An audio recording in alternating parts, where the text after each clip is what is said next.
Does anyone know any famous gas station photographers?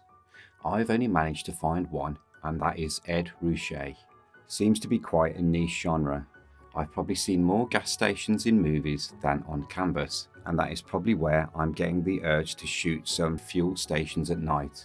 You know, that eerie, lonely, but inviting bastion of weary travellers. The bright neon signage and the floodlit forecourt aglow in the middle of an all-encompassing darkness. So please join me as I attempt to recreate my own real-life versions of these imaginings.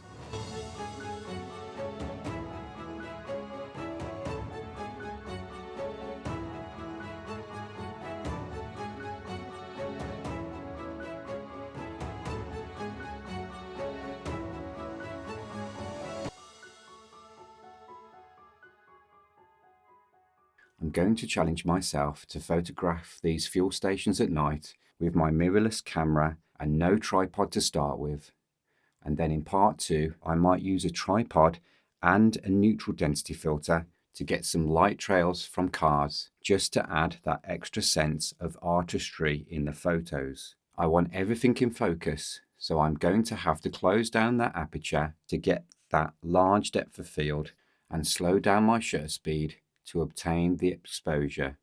It will be a balance between shutter speed and ISO on this one. Although photography in the dark is difficult, one thing working in your favour is that the lighting doesn't change that much. You just know it's going to be dark. You know that the artificial lighting in your scene has already painted itself on the areas of interest, and it might be okay to blow out those brightest lights to save some details in the shadows, or vice versa. Leave those dark areas pitch black and draw the attention to only that which is lit. But to take the guesswork out of it, I have scouted out a few locations and done some test shots. And I've noticed that the wider I can get the aperture, the less harsh the starbursts look in the highlights. I like the smooth bloom around the lighting, and that's not a diffusion filter. That's the slightly foggy, damp weather there. If I can use any and every trick in the book to make my work look less like a photo, less like it's shot through a ton of optical glass, then the more the merrier.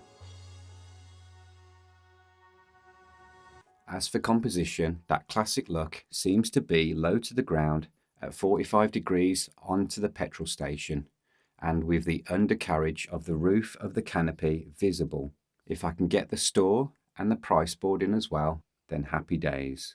From my test shots, I've realised that using a 50mm prime lens was not the greatest, so I may use my 18 to 105mm APS-C lens as well as the 50mm lens if I can get back from the subject far enough. The 18mm focal length will help to separate out the space between fore, mid and background more than the 50mm. Let's go out on location and get some shots. So you can clearly see here I've got my shutter speed at 1/60th of a second, aperture at f5.6, and the ISO is cranked up to 5000 due to the light level. This is actually a handheld shot, even though you can see the tripod at the bottom of the camera. I'm actually holding the tripod up off the ground, so if I need to use the tripod I can just quickly extend the legs. This is about a 20mm focal length, and my focus area is set to center, focusing on the forecourt. So if we look at the test shot, we can see that we're in focus and we've got no motion blur from camera shake. So at 1/60th of a second, that's acceptable. However, we've had to bump the ISO up to 5000 to get those light levels and that shutter speed.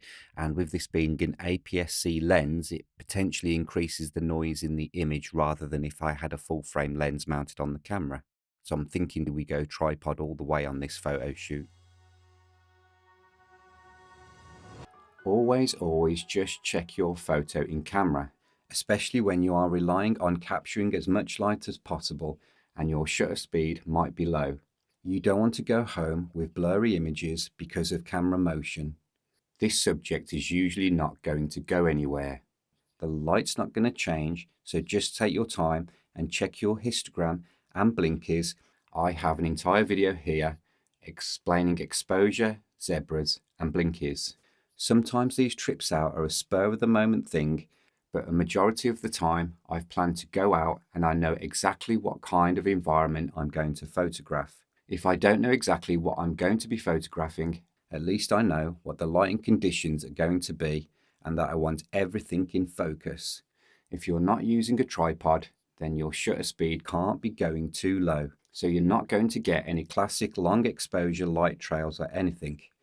But if you do have a tripod, then you know you can dial down the shutter speed. It's all about experimenting in the field. You'll want to be getting a fine balance between having your aperture closed or stopped down, which will give you those star bursts in the highlights. Or if you want a more softer, smoother, creamier look, then open the aperture and increase the shutter speed. But be careful when opening your aperture too much, because you still want to have a healthy depth of field. My personal opinion is that starbursts make the scene look a bit harsh, especially if you've got a bit of atmosphere or mist at night. You can get some really nice bloom around the bright areas and help give the photo that artsy-fartsy feel. It all depends on your camera and your lens's aperture, on what kind of lens flare or bursts you're going to get around the highlight. Now let's try the same thing, but this time with a tripod and maybe a neutral density filter. Using a tripod allows you to really stop down or reduce the aperture size, but not too much if you want to avoid those starbursts, or lower the ISO, camera gain, and reduce the overall noise in the image. I think we'll go for the latter and keep the aperture as it is. Let's just quickly whip out the neutral density filter chart. Now we know from experience that to get a decent exposure with no filter, we are currently using a shutter speed of 1/30th to 1/50th of a second with an ISO of around 5000. So if you now want to turn your ISO down to reduce the noise in the image, we can, as the tripod will stabilize the camera, allowing you to reduce the ISO and open the shutter for longer. Now that you're happy with the aperture and ISO settings, we firstly need to work out the shutter speed without the filter.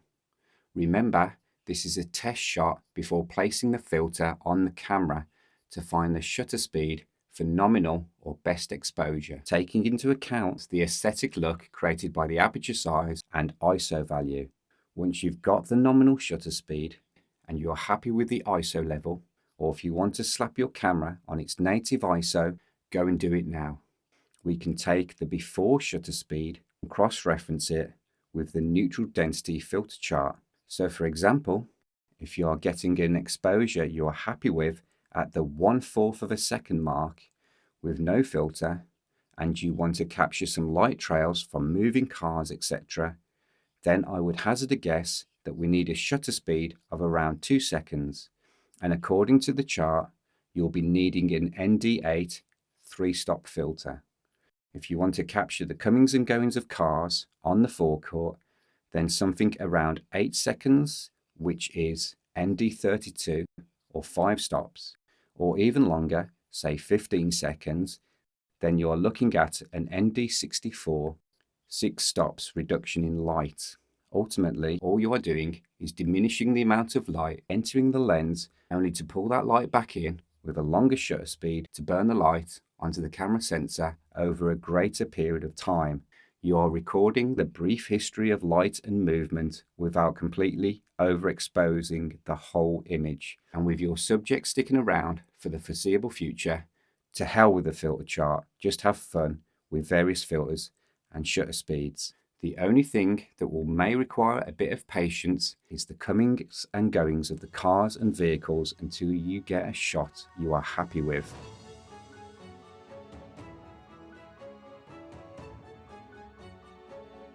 What happens if you use a ProMist or Black Diffusion filter to really bring out that bloom around the light areas?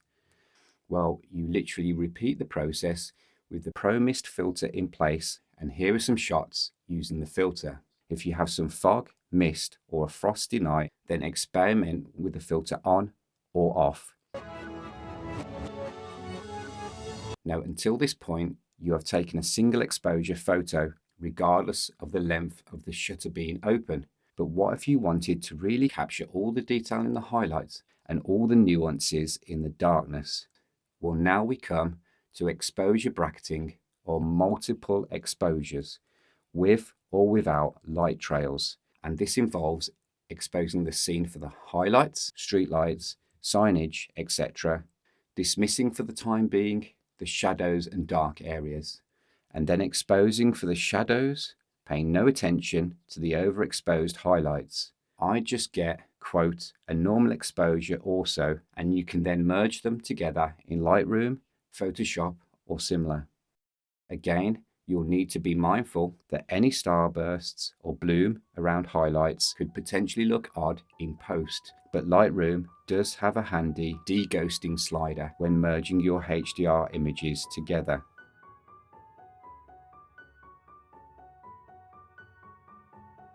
Have we got the shot we set out to get? I think so. You tell me. Is the process more important than the end result? Is fishing more interesting than the fish? If I've given you any food for thought, any inspiration to get out there and be creative, or to take my techniques and build on them, then let us all know in the comments. And a thumbs up wouldn't go amiss either. Much appreciated. Thanks for watching, and have fun.